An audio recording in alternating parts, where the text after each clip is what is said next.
Vamos a escuchar las opiniones de los analistas. Hemos invitado a esta hora del programa al director de la Escuela Profesional de Ciencia Política de la Universidad Antonio Ruiz de Montoya, el doctor Carlos Fernández Fontenoy, para conocer la evaluación y el análisis que está haciendo a partir del debate. A ver, ¿qué nos espera? Muy buenos días, Carlos. Gracias por esta presencia aquí en nuestro programa Agenda Central. ¿Cómo estás? Gracias por la invitación. Vimos el debate, ¿no es así? Todos lo vimos el debate. Todito lo hemos visto. Había cierta ansiedad, ¿no? Porque llegar el domingo por la noche, queríamos ver una definición. En algunos...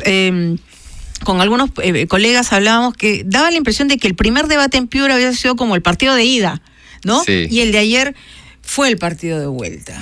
Claro, con la diferencia que el partido de ayer era el cierre. O sea, ayer se cerraba todos los debates. O sea, de los 3 debates que han habido, 2 entre los candidatos y 1 entre los técnicos, el de ayer era el de cierre. Entonces, si ayer salía mal parado, digamos, Kuczynski, ya iba a tener pocas posibilidades de ganar. Iba a tener, pero pocas. ¿Por qué? Porque en menos. el primero... Porque el primero no le fue tan bien. El primero no le fue tan bien. Keiko fue muy agresiva, él no se preparó, digamos, para un combate, para una guerra. Él fue a exponer propuestas y la otra fue a atacar, digamos, ¿no? Lo agarró, yo creo, un poco desprevenido, pero ahora ya vino, creo que ya con la lección aprendida, y me parece, y según todos los analistas que he estado escuchando, PPK ganó la polémica de ayer, ¿no? El debate de ayer ha sido a favor de él, y eso lo regresa a la cancha, ¿no? ¿Por qué, Carlos? ¿Qué aspectos consideras que han, digamos, permitido tener esa opinión para ti? Mira, en primer lugar, él ya se ha defendido, ¿no? En el primer debate, Keiko, en todas sus intervenciones, como ayer también, en todas sus intervenciones lo atacaba. O sea, fue a atacar. No a proponer ideas, a proponer soluciones a problemas. En el primer debate ya fue algo, como todos lo hemos visto, no tengo por qué repetirlo, fue algo ya muy, muy preocupante, ¿no? Entonces, PPK no estaba preparado, él había ido digamos, con un libreto preparado para hacer propuestas a la población, cómo solucionar el problema de la delincuencia, de la violencia, de la corrupción, de la educación, de la salud, qué sé yo. Y la otra no, la otra fue fundamentalmente atacar. Entonces, en este segundo debate, me parece que PPK ya fue preparado para responder los ataques, ¿no? Y efectivamente, ayer en cada intervención de Keiko también ha habido un puyazo, siempre ha habido un ataque. Pero en esta vez ya PPK estuvo, yo creo, más preparado y ha respondido, no con la contundencia que ha podido hacerlo, porque él ha preferido siempre hacer más propuestas. O sea, responder los puyazos, pero no quedarse, digamos, en el dime y direte, sino aprovechar la ocasión para hacer sus propuestas. Y en ese sentido, yo creo que la percepción de la mayoría de las personas ha sido que PPK pues, se ha defendido bien, pero además ha hecho propuestas interesantes y ha demostrado pues, que tiene un nivel de estadista que Keiko no tiene, ¿no? Porque PPK no es un buen polemista, no debate bien, no tiene problemas para expresarse. Keiko se expresa mucho mejor y, sin embargo, siendo un mal polemista, le ha ganado a Keiko. Eso quiere decir que lo que ha pesado más, me parece, son las ideas, son las propuestas que se han realizado el día de ayer. Keiko Fujimori, la candidata presidencial de Fuerza Popular, dijo ayer que ella tiene 20 años en política, y que eso, digamos, puede ser interpretado como una experiencia, digamos, interesante, precisamente en política, y que sería algo que la respalda para convertirse en presidenta de todos los peruanos.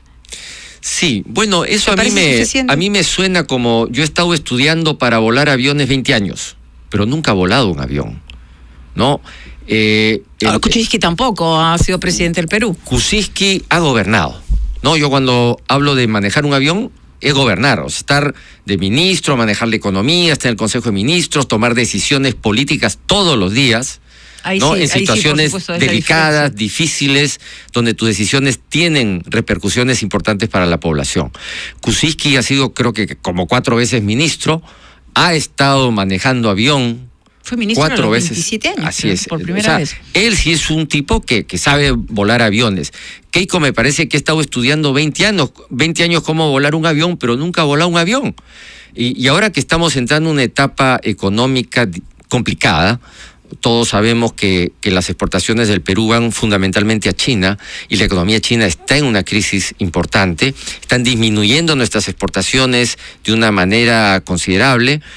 Hay una tendencia, digamos, a una baja en la producción nacional. Entonces tenemos que buscar reactivar nuestra economía, ¿no? Y en ese sentido me parece que el gobierno de Fujimori, del mismo partido de Keiko, que tuvo entre el año 95 y 2000, que fue su segundo gobierno, donde debió reactivar la economía su padre, fue un fracaso, ¿no? Ese gobierno, en términos de gestión económica, de generar crecimiento económico, de generar empleo, fue un fracaso. Y no lo digo yo, son hechos, ¿no? La economía cayó a menos 0.6% en el año 98, ¿no? El sistema financiero nacional quebró en el año 98, ¿no? Quebró el Banco Vice, quebró el Banco Latino, quebró el Banco Nuevo Mundo, quebraron todos los bancos chilenos. Hubo una crisis del sector financiero muy grave.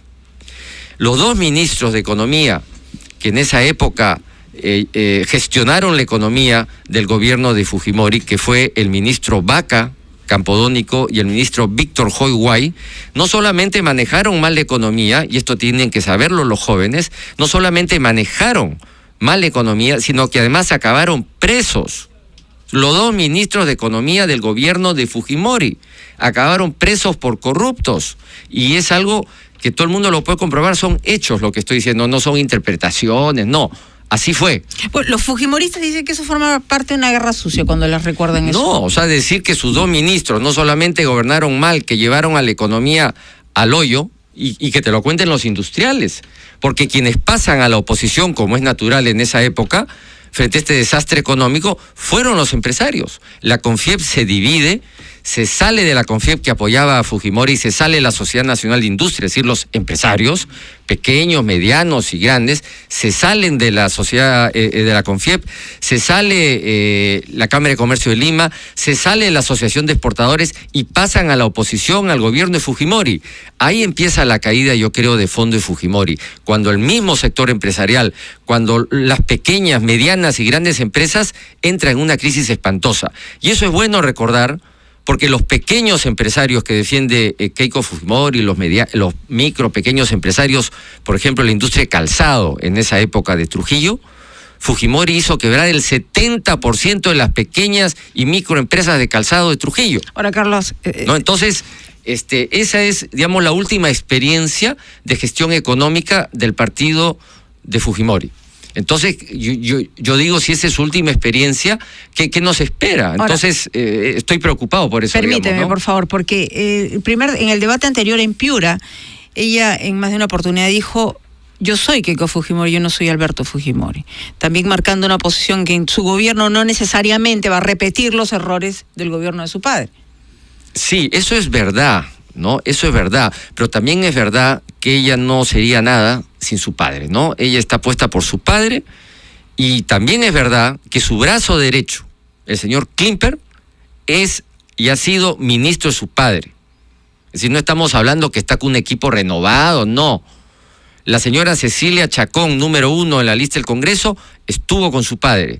Su brazo derecho, el señor Klimper, que dicho sea de paso está siendo cuestionado por el delito de falsificación en estos momentos, por el pacto ético, que está por presentar una denuncia por delito de falsificación ante la Fiscalía de la Nación, lo cual es grave, ¿no? Y frente a este escándalo, digamos, que ha sucedido en Panamericana Televisión, como todos sabemos, ¿no?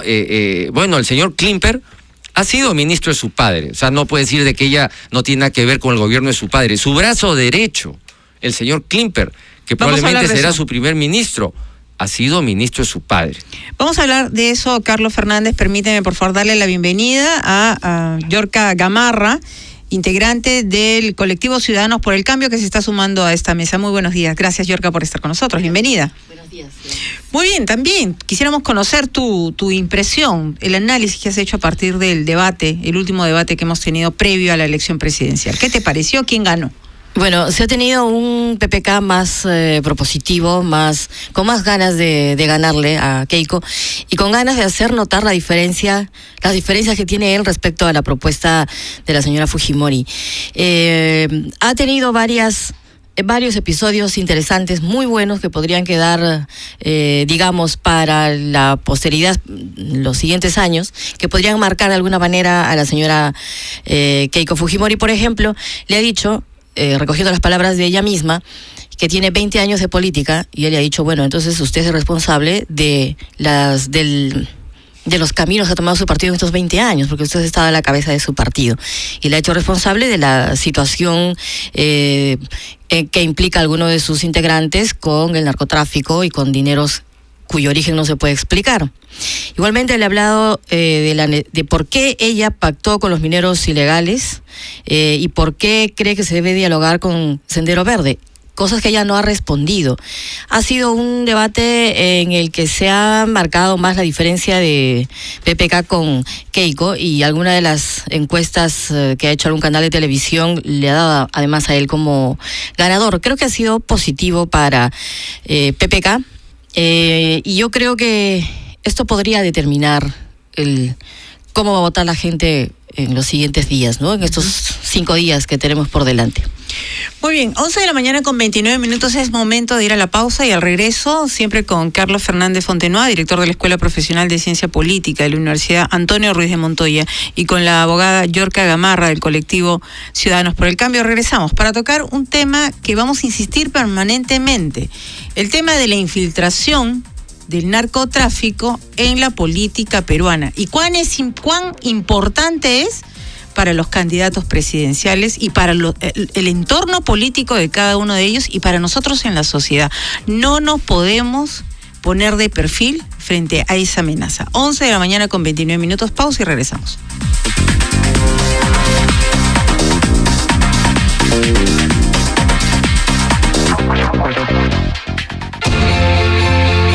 Radio San Borja es noticias, deporte, cultura, entretenimiento, música, consejos, peruanidad. Escúchanos en los 91.1 FM y en nuestra página web www.radiosanborja.com. Radio San Borja, líder en peruanidad.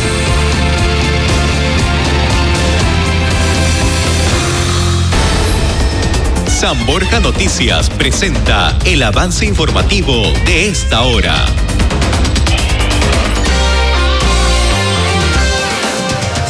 Bienvenidos al avance informativo de San Borja Noticias. Hoy es lunes 30 de mayo del 2016. Gino Costa, especialista en seguridad y parte del cuerpo técnico de Peruanos por el Cambio, afirmó que el gobierno de Pedro Pablo Kuczynski es lo que el Perú necesita para frenar la delincuencia, porque nunca ha tenido relaciones con bandas criminales. En el debate presidencial, los candidatos Keiko Fujimori y Pedro Pablo Kuczynski ratificaron su compromiso para disminuir la inseguridad ciudadana en el país. Además, propusieron subir el sueldo a los policías. Con respecto a la economía, hablaron de invertir y aprovechar las riquezas que tenemos para seguir con el crecimiento económico y de esta manera impulsar más trabajo. Regresamos en 30 minutos. Sigue en sintonía de Radio San Borja 91.1, líder en peruanidad. Revista Vela Verde, una revista semanal que informa sobre hechos relevantes de política y actualidad. Adquiérela todos los lunes en kioscos y supermercados en su nueva presentación a solo 5 soles. Ya abrimos suscripciones solo en Lima. Inicia el día bien informado. Desde las 6 de la mañana, todo el acontecer nacional e internacional en San Borja Noticias. Cada 30 minutos, nuestro equipo de reporteros le informa primero. San Borja Noticias, periodismo de vanguardia.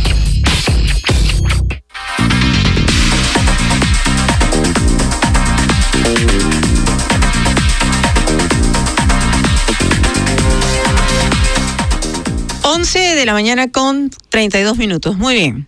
El Pacto Ético Electoral del Tribunal de Honor del Jurado Nacional de Elecciones ha pedido a la Fiscalía investigar investigar el audio que ha resultado siendo manipulado y que fue difundido por Panamericana Televisión hace 2 domingos.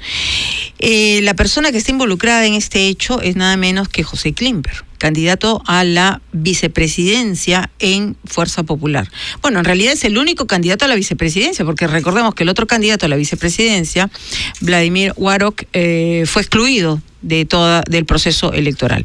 Entonces tenemos esta investigación, digamos, que va a empezar probablemente por la Fiscalía en los próximos días, pero recordemos que en un comunicado el Tribunal Electoral ha pedido a la Fiscalía inicie esta investigación preliminar sobre el caso para determinar la eventual comisión de un delito y la individualización de sus responsables. Este caso sí es grave. Grave, ¿por qué? Porque ha habido una intención, no solo, ya está conocido, de haber manipulado el audio, de haber inducido a la preparación de un reportaje, de una nota periodística difundida por Panamericana Televisión, con la única intención de favorecer a determinadas personas. Pero si ya venía con problemas Fuerza Popular y la señora Keiko Fujimori por la situación de su secretario general, el congresista de la República, Joaquín Ramírez, que tiene nada menos que una investigación preliminar fiscal por lavado de activos, esto se suma ya a los problemas y se le complica la situación. Nos preguntamos, ¿no es grave que un congresista de la República esté investigado por lavado de activos? Yo le pregunto a usted, amigo oyente, usted que puede estar apoyando a la señora Keiko Fujimori, de buena fe, por supuesto, pero yo les pregunto, si esto no es grave, entonces, ¿qué mayor gravedad debemos esperar? ¿Por qué la señora Keiko Fujimori no hace no toma una posición frontal de que nos dé señales claras de que ella también tiene la convicción de luchar contra el narcotráfico y con todo lo que sea dinero ilícito en la campaña y en su partido? Porque ella lo que dice, bueno, va a esperar que las investigaciones determinen la situación, pero eso no es suficiente, En este momento, 10 más 1, 11 congresistas electos de Fuerza Popular tienen una investigación o algo que ver con lavado de activos. Yo les dejo esa pregunta a ustedes porque a mí sí me preocupa. A mi señora, a mi señor, que tenemos familia en el país, que queremos seguir viviendo en el país, sí me preocupa. No me gustaría que nuestro país se convierta en Colombia o en México. Y esto no solo para los Fujimori o para Fuerza Popular, para cualquier otro partido tenemos que reprobar cualquier ingreso de dinero ilícito y tenemos que estar frontalmente luchando. Carlos Fernández Fontenoy nos sigue acompañando, director de la Escuela Profesional de Ciencia Política de la Universidad Antonio Ruiz de Montoya.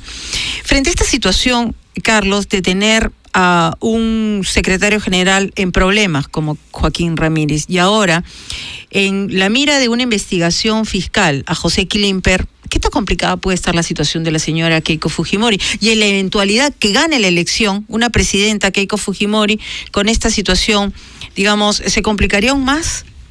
Mira, todos estamos muy preocupados por la cuestión moral, ¿no? Por la cuestión de la corrupción que produce el narcotráfico. El narcotráfico genera violencia, como en Trujillo. Trujillo era una ciudad tranquila. Llegaron las 3 fábricas de cocaína del Guayaga que se instalaron en Trujillo y Trujillo se transformó en la ciudad más violenta del Perú, donde hay más delincuentes, donde empezó la extorsión que se ha diluido por todo el país. ¿Y cuál fue la raíz, la causa de toda esta delincuencia? El narcotráfico, ¿no? Entonces, y se detectó y no se cortó, porque la corrupción fue creciendo, comprando conciencia. Así es, y ahí hay responsables también que han sido alcaldes, presidentes regionales, magistrados, policías, etcétera, etcétera, ¿no? Entonces Trujillo digamos, pasó de ser la capital de la primavera a la capital de la extorsión en el Perú. Ahora, preocupa mucho, como tú dices, la parte moral, la parte corrupta, digamos, que estamos viendo que se repite la historia. Uno no quisiera comparar, pero es inevitable. Alberto Fujimori tuvo como brazo derecho a Montesinos, que resultó ser jefe del narcotráfico del Perú y hoy día preso, por supuesto.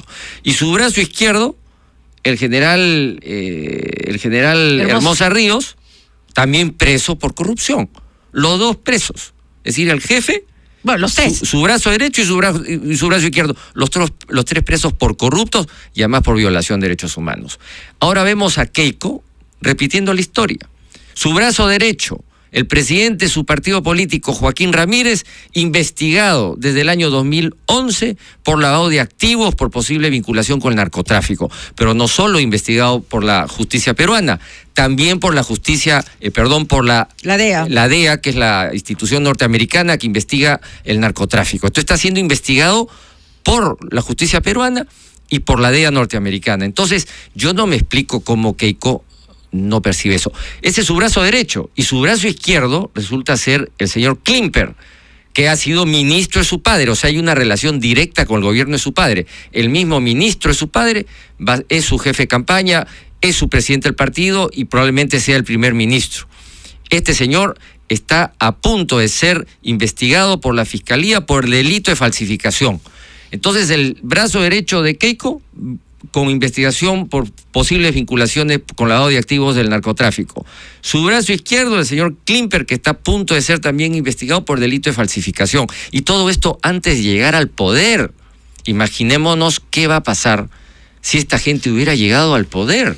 Entonces, yo creo que estas cosas que están pasando le van a cobrar, le va a pasar la factura a Keiko, y yo creo que tiene el futuro un poco nublado de aquí al 5 de junio. Yorka Gamarra, mencioné también, recordé que hay 11 congresistas electos de Fuerza Popular que tienen una investigación o de alguna forma están vinculados con pesquisas por supuesto lavado de activos. ¿Este es un punto en contra de Keiko Fujimori? ¿Crees que es lo suficientemente fuerte como para evitar eventualmente su triunfo el próximo 5 de junio? ¿O no? La gente no le da importancia a este tipo de cosas. Debería ser un punto fuerte, ¿no? Porque no es uno al que podríamos decir, bueno, quizás se han equivocado. Son 11. Y además, uno de ellos, secretario general y financista de la campaña. Los peruanos tendríamos que tener más capacidad de preguntarnos y de indignarnos frente a una situación como esta. Hace unos días yo conversaba con un señor taxista, y él hablaba que se habían perdido los valores en el país y hablaba de la familia, que era importante dar ejemplo, etcétera, etcétera, etcétera. Y tocamos el tema político. Y yo le dije, bueno, entonces usted votará por PPK. Y él me dijo, bueno, lo voy a pensar. Es decir, la gente no relaciona la pérdida de valores que yo considero que se han empezado a perder con muchísimo más insistencia y llegando al núcleo mismo de la sociedad, que es la familia, que es la década de los 90, no relacionar esa pérdida de valores con el gobierno que estuvo al mando del país en ese momento y que tuvo además la política, decidiendo las agendas de los medios de comunicación y hasta los programas de algunos medios de comunicación, no de todos. Yo no entiendo cómo el ciudadano no puede relacionar esas dos cosas. Creo que tanta mala noticia hemos tenido estos últimos años que se ha normalizado. El hecho de escuchar que hay un político denunciado por tal cosa u otro denunciado por tal otra, ya no nos asume. No, ya no es noticia. No es noticia y no genera en el ciudadano la sorpresa y por supuesto una mirada crítica de este tema. La señora Keiko Fujimori ayer respondía justamente de una manera así a una pregunta que le hacía su contrincante PPK. Le hablaba de la droga encontrada en la empresa del señor Kenji Fujimori. Ella decía, así como en toda empresa logística, como todos los peruanos saben, como en toda empresa logística en nuestro país, la empresa de mis hermanos ha sido atacada por el narcotráfico. O sea, ella ha dicho que todas las empresas de logística del país han sido atacadas por el narcotráfico. Y una de ellas, la víctima del narcotráfico, ha sido la empresa de su hermano. ¿Qué tal manera de voltear la situación? Y qué tal manera de no decir, miren señores, yo no voy a aguantar conductas de este tipo de nadie, ni siquiera de mi hermano. Una persona que se dice que es distinta al gobierno de corrupción de Fujimori y Montesinos tendría que empezar diciendo eso. Yo no voy a ser complaciente con denuncias por narcotráfico, ni siquiera con mi hermano, ni siquiera con mi familia. Eso lo diría cualquier peruano de buena voluntad y cualquier peruano con cuidado de su ética y de su moral. Un peruano que va a asumir o está postulando para asumir la presidencia de la República y que se quiere y dice yo no tengo nada que ver con acciones delictivas, entonces yo no tengo por qué apañar nada, ni siquiera de un familiar mío. Tendríamos que exigirle eso a la candidata, ¿no? Muy bien, Carlos. Sí, yo quería comentar lo siguiente. No solamente han encontrado más de 100 kilos de cocaína en la empresa Kenji, y esa investigación ha quedado en nada, sino para la gente más joven, hay que recordarle que en el avión presidencial de su padre, de Alberto Fujimori, también encontraron como 140 kilos de cocaína. Entonces es una coincidencia que en el avión presidencial de Alberto Fujimori encuentran cocaína. Después, en la empresa de su hijo Kenji, también encuentran cocaína. Nah. Digo, que son coincidencias que a uno lo tienen que hacer pensar, porque a ningún presidente en el Perú le encontraron cocaína en su avión, ni a su hijo tampoco en su empresa. Este es el único caso en toda la historia del Perú. Entonces eso nos lleva a reflexionar. Ahora, en relación a la lucha contra la corrupción, yo creo que tanto PPK como Keiko Fujimori no les debe temblar la mano para combatir la corrupción. Cuando se descubrió que Joaquín Ramírez, que el presidente del partido de Keiko, está siendo investigado desde el año 2011, que la DEA lo está investigando por posible narcotráfico, a Keiko no le ha debido temblar la mano para apartarlo. Y sí le tembló la mano. Bueno, ella no lo ha apartado. Esperó 3 días, la opinión pública presionó y le tembló la mano para apartarlo. Lo mismo le está temblando la mano, me parece, el caso de Klimper. Klimper, que es su brazo derecho, yo creo que él mismo ha debido dar un paso al costado por las investigaciones que se están dando o que se van a empezar a dar probablemente en la Fiscalía de la Nación. Él debería dar un paso al costado. Y si no lo da, creo que a Keiko no le debería temblar nuevamente la mano para decirle, oiga, renuncie usted a la vicepresidencia porque está usted vinculado a un caso grave de delito de falsificación de información. Ahora, para ser justos, habría que recordar también que lo que dijo Klimper la noche del viernes en el programa Jaime Altaus es que él ha negado toda responsabilidad con la grabación difundida. Ha dicho también que el audio fue editado luego que decidiera dárselo a Pedro Arbulú, entonces presidente del directorio del Canal 5. Pero nos preguntamos, ¿qué hace un candidato a la vicepresidencia de la República del Perú entregando audios, negociando la difusión de audios con un medio de comunicación? Y él dice que ha sido transparente, pero transparente no hubiese sido más bien que en el mismo momento de haber recibido un audio convoque a los medios de prensa, a todos, prensa local, prensa extranjera, y de forma transparente informe sobre lo que, en fin, quisiera informar. No nos parece que ha sido transparente, señor José Klimper. Muy bien, 11 de la mañana con 45 minutos. Una pregunta final para ambos. Para terminar, sí, Carlos, ¿quieres sí, yo quería complementar lo que acabas de decir. Es poco lógico, digamos, es absurdo que si el audio que Klimper entregó es un audio donde el agente de la DEA dice que están investigando a Joaquín Ramírez, es decir, al presidente de su partido, si es información que los compromete a ellos y que les hace daño a ellos, ¿cómo va a entregar él un audio que los perjudica? No es verosímil. No es verosímil. Yo entrego un audio que me favorece. Yo lo suelto porque me va a favorecer. Pero si en ese audio están diciendo de que tu presidente del partido está siendo investigado por la DEA, pues no lo entregas. Entonces, yo creo que ahí se cae ese argumento por su propio peso. Sí, Yorka, ¿quieres opinar algo al respecto? Recordar que este es un manejo, es un estilo y un método, ¿no?, del fujimorismo. No ha roto Keiko con esas prácticas precisamente, ni con las personas que vienen desde esa época y tampoco con los métodos y estilos. Es el mismo fujimorismo. Lo que ha dicho PPK, tú no has cambiado, pelona, sigue siendo la misma, es la pinta tal cual. Muy bien, nos vamos a quedar ahí por ahora. A ver, la próxima semana, después de la elección presidencial, nos vamos a reencontrar seguramente en esta mesa, dependiendo de las agendas tanto de Carlos Fernández Fontenoy como de Yorka Gamarra. Muchísimas gracias por haber venido. Gracias. Gracias, Gloria.